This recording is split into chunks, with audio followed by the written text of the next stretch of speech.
1988, a year when you could feel America was becoming more materialistic. It was out with the old.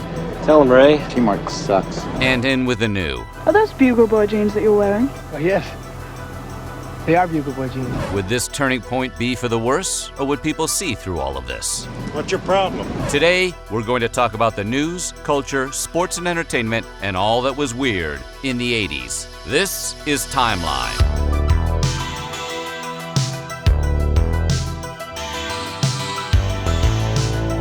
Today, we're going double eights with 1988. But before we set sail, be sure to subscribe to the Weird History channel and let us know in the comments below what story from 1988 you would like a full video on. Now, 1988, we have one thing to say to you. You are next. This is 1988. After these messages, we'll be right back. Before the hangover of New Year's Eve even wore off, the Ashland Oil Company accidentally dumped nearly 1 million gallons of diesel oil into the Monongahela River in Pennsylvania on January 2nd. According to reports, the company's 4 million gallon tank began leaking on its first use due to a dime-sized flaw in its fabrication. Within hours, the oil made its way into the Ohio River, contaminating drinking water for nearly 1 million Ohioans, West Virginians, and Pennsylvanians. Pretty bad. But nothing compared to the great Exxon Valdez oil spill of 1989, when Captain Joseph Hazelwood said, "Hold my beer," and dumped 10.8 million gallons of oil onto the shores of Alaska. But we'll save the rest of that story for our next year. 9 days later, and a couple of states over in Michigan, on January 11th, America's first test tube quintuplets were born. 4 girls and 1 boy to 34-year-old Michelle L'Esperance, a social worker and former model. Fast forward to January 2009, when Southern California's Natalie Suleiman would put L'Esperance and Jacobson to shame by giving birth to 8, count 'em 8, IVF babies and transmogrifying into Octomom. In mid-January, sports commentator Jimmy the Greek Snyder was fired by CBS, where he was a weekly commentator on the NFL Today for 12 seasons, after voicing these comments. If they take over coaching like everybody wants them to, there's not going to be anything left for the white people. I mean, all the players are black. I mean, the only thing that the whites control is the coaching jobs. Jimmy. You don't know diddly. 13-day standoff between a small group of Mormon polygamists and Utah police came to an end on January 28th in a bloody shootout. The standoff began when the fundamentalist group, led by Adam Swap and his mother-in-law, Vicki Singer, bombed a Church of Jesus Christ of Latter-day Saints chapel in Marion, Utah. Swap and Singer hoped the bombing would lead to the resurrection of John Singer, Swap's father-in-law and Vicki Singer's husband. Instead, roughly 150 cops and FBI agents surrounded the Singer compound for nearly 2 weeks. After 2 armored vehicles stormed the Singer compound, Swap surrendered by waving a white towel drenched in blood. If you're fascinated by armed standoffs led by charismatic cult leaders, wait till we get to the 90s. The following month, on February 12th, while the Cold War was still being waged, the Soviet Union deliberately steered one of their Navy warships into an American warship, the USS Yorktown, after the U.S. was caught passing through Soviet territorial waters in the Black Sea.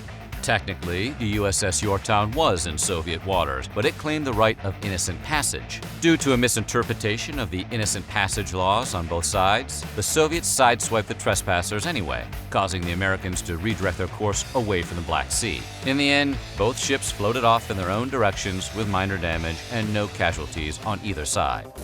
Turning to sports, we go to Calgary, Canada, where the 1988 Winter Olympics opened on February 13th. The games were notable for 3 things. 1. The debut of the Jamaican national bobsled team, which would later be immortalized in 1993's Cool Runnings, starring the late, great John Candy. 2. British underdog ski jumper Eddie the Eagle Edwards. And 3. After 56 years, curling made a comeback. Jimmy Swaggart, the television excessively perspiring evangelist, admitted to getting it on with roadside prostitute Miss Deborah Murphy in Louisiana. I have sinned against you, my Lord. You'd think the sins of the flesh would have been a teaching moment for the sweaty Swaggart. But sadly, 3 years later, on October 11th, 1991, Swaggart was caught with another lady of the night, this time near Palm Springs, California. Swaggart told his new congregation at the Family Worship Center, I'm not going to tell you everything, Because the Lord told me it's flat none of your business. Oh, well, if Jimmy said that the Lord said that it's not our business, let's move on, everybody. Sorry, Jimmy.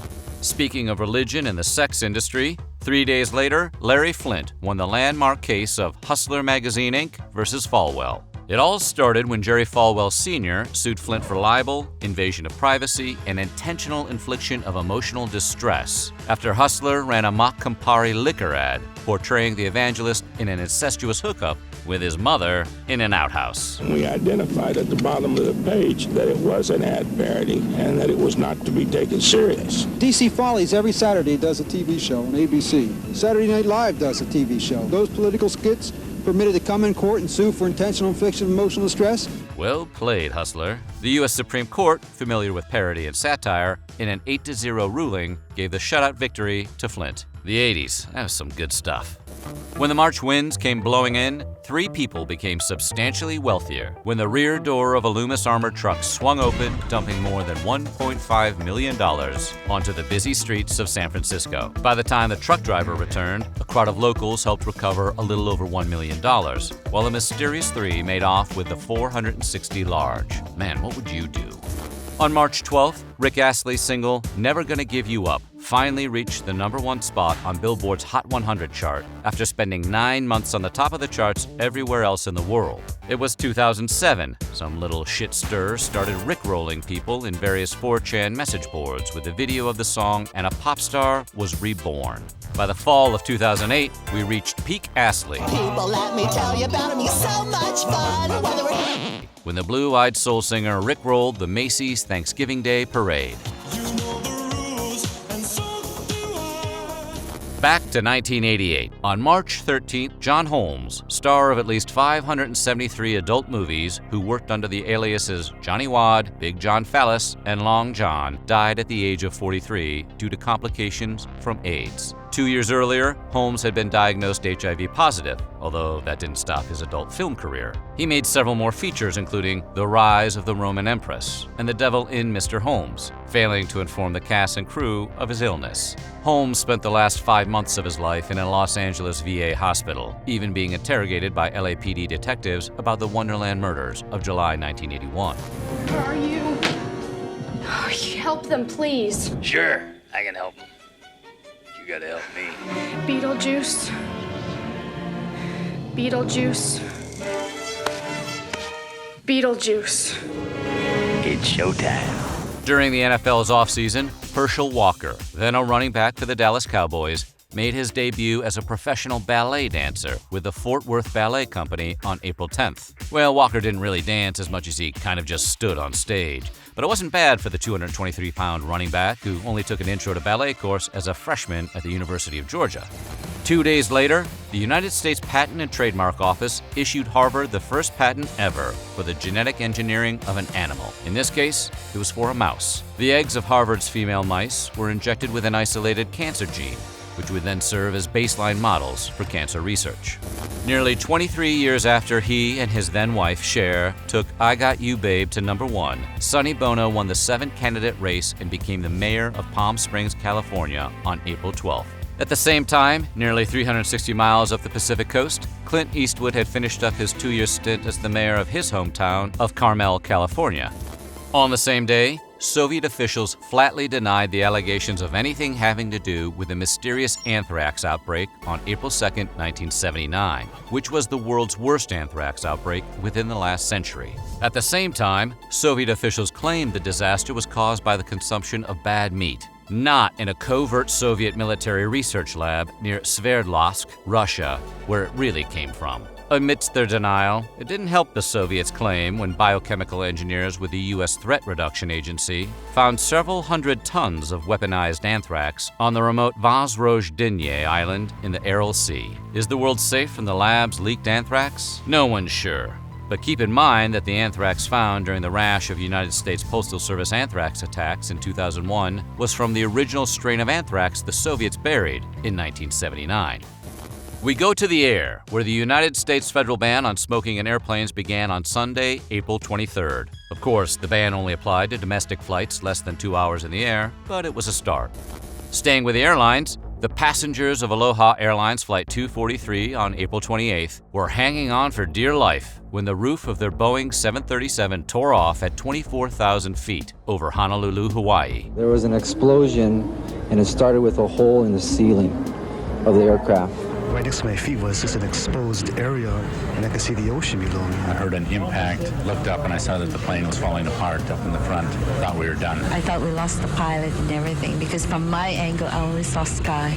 Although one flight attendant perished after being sucked out of the fuselage, all 95 passengers survived the 10 long minutes it took pilot Robert A. Schornsteimer to land the topless 737 safely. FAA officials later reported that the cause of the accident was wear and tear, topped off by shoddy inspections and maintenance. And that is why you should always keep your seatbelt fastened.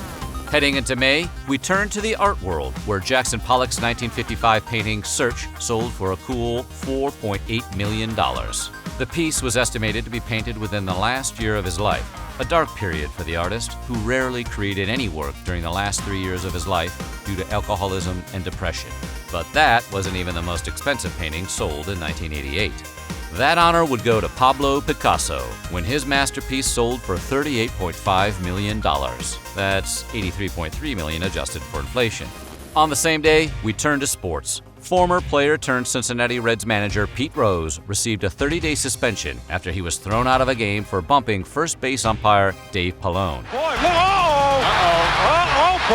Irate hometown fans threw radios, batteries, cigarette lighters, and maybe even some Skyline chili onto the field. It got so bad, Reds owner Marge Schott had to post a message onto Riverfront Stadium's electronic billboard asking fans to stop throwing crap. The following day, White House officials denied that President Reagan had ever been influenced by astrology, but that may not apply to all the Reagans. White House spokesman Marlin Fitzwater threw First Lady Nancy Reagan under the bus, saying that she had consulted an astrologer on the president's travel and scheduling plans. Then, former White House Chief of Staff Donald Regan said Nancy regularly consulted an astrologer in pretty much every major decision, including when the president signed the Intermediate Range Nuclear Forces Treaty at exactly 1:30 p.m. on December 8, 1987. Reagan, a total Aquarius. Later in the month, on May 14th, a school bus full of teens and their youth group leaders collided in a head-on collision on their way home from Kings Island Theme Park in Mason, Ohio. The accident happened as the church youth group was heading back home to Radcliffe, Kentucky, southbound on Interstate 71. Larry Wayne Mahoney drove his pickup truck northbound on the wrong side of the road and into the bus. 24 teens and 3 adults died in the collision. Mahoney lived. Upon inspection, local police found a cold 12-pack of Miller Lite in Mahoney's truck. Several family members of the victims of the crash became prominent leaders in Mothers Against Drunk Driving, including Carolyn Nunnally, who went on to become MAD's president. In slightly better news, the withdrawal of Soviet military forces from Afghanistan began on May 15th, more than 8 years after the USSR attempted to support their pro-communist, pro-Soviet government. The next major turning point in the history of all civilization.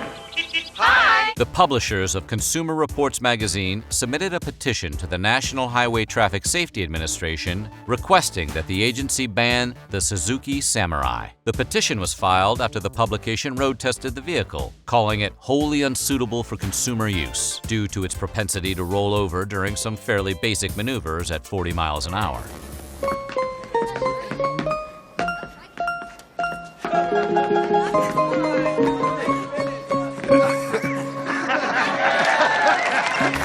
Drink the drink. But I don't want the drink. He doesn't want the drink. You do. I don't. You do. I don't. You don't. I do. You don't. I do. You don't.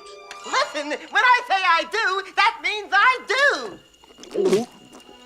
do. 2 days later, Milli Vanilli dropped the single Girl You Know It's True on June 25th, which was also the title track off their American debut LP. The single flew up the charts, peaking at number 1 on the German singles chart, number 2 on the US Billboard Hot 100, and number 3 on the UK singles chart. But what goes up must be lip-synced. A year later, on July 21st, 1989, it all came crashing down for Rob Pilatus and Fab Morvan, the lead singers of Milli Vanilli.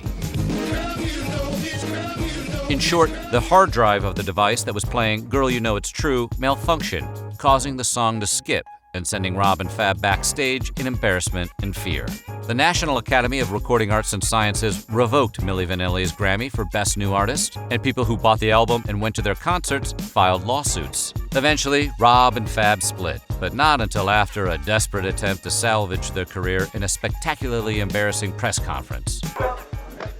So we give this Grammy back now. Brad Howell and Sean Davis are the real singers, and I think they should get this Grammy. We'll save Rob Pilatus' story for 1998. We turn to boxing, where Mike Tyson went toe-to-toe with Michael Spinks at the Atlantic City Convention Hall in New Jersey on June 27th. Both fighters were undefeated. It was billed as the mega fight for the ages. But 91 seconds after it began, Spinks went down for the second and final time as Tyson won the mega match by KO. He leads to the right hand. Down he goes. I don't think he'll get up from this. Because the greatest love of all inside of me. Yeah. Sexy chocolate. Happy trails, Hans.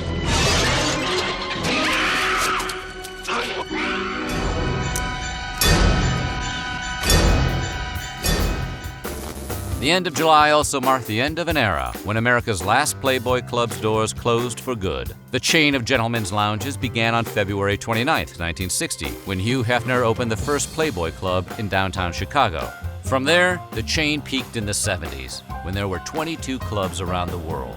But by 1986, the Playboy-owned clubs had all closed down. All that was left was a handful of franchise-owned locations scattered around the world. The one in Chicago was the last remaining sign of the swinging 60s in America. In more sad news, well, for Canadians at least, it was announced on August 9th that the great one, Wayne Gretzky, would be traded from the Edmonton Oilers to the Los Angeles Kings. It would be beneficial for everyone involved to let me play with the Los Angeles Kings. But after 9 years with Edmonton, it was actually Gretzky who wanted out of Canada. He had just married actress Janet Jones, and the couple were expecting their first child. While the great one did move for Jones, and she definitely got crap for it in the press, there were also rumors that Gretzky left the Oilers after he found out management was shopping his contract around the NHL. 2 days later, a notable and infamous date, as Al-Qaeda was formed during a meeting on August 11th in Peshawar, Pakistan. The meeting was attended by Osama bin Laden, Ayman al-Zawahiri, and Syed Imam al-Sharif, aka Dr. Fadl, during the Soviet-Afghan War. Turning to music, in mid-August, Guns N' Roses issued Sweet Child O' Mine as the third single off their debut album, Appetite for Destruction. The single immediately shot up the Billboard Hot 100 chart, becoming the band's only #1 U.S. single. The song was written while Slash and drummer Steven Adler were jamming in their West Hollywood apartment.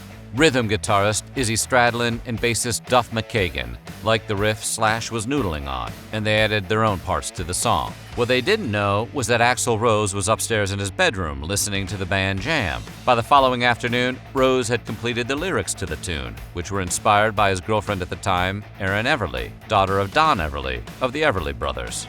At the end of August, the South African Council of Churches headquarters in Johannesburg, South Africa, were bombed for harboring progressive anti-apartheid groups. The blast injured 19 people. It was discovered later that the then Minister of Law and Order put the hit out on the building after getting his orders directly from South Africa's state president, P.W. Botha. We go now to the Summer Olympics in Seoul, South Korea, where on September 19th, Greg Louganis won the gold medal in 3-meter springboard diving. But what everyone remembers was his preliminary dive. His weight is too far back, consequently the dive goes straight up. There, as you see, takes that glancing blow to his head. Despite his injury, Louganis would earn the highest single score of the qualifying round for his next dive. He then repeated the same dive during the finals, which earned him the gold. But what no one knew at the time was that Louganis had tested positive for HIV 6 months earlier, a substantial concern considering he bled in the pool after his preliminary dive. Continuing with the Olympics, Canadian sprinter Ben Johnson ran a world record-setting 9.79 seconds in the 100-meter dash. When stanozolol, a type of steroid, was found in Johnson's urine, the Olympic Committee yoinked his gold medal.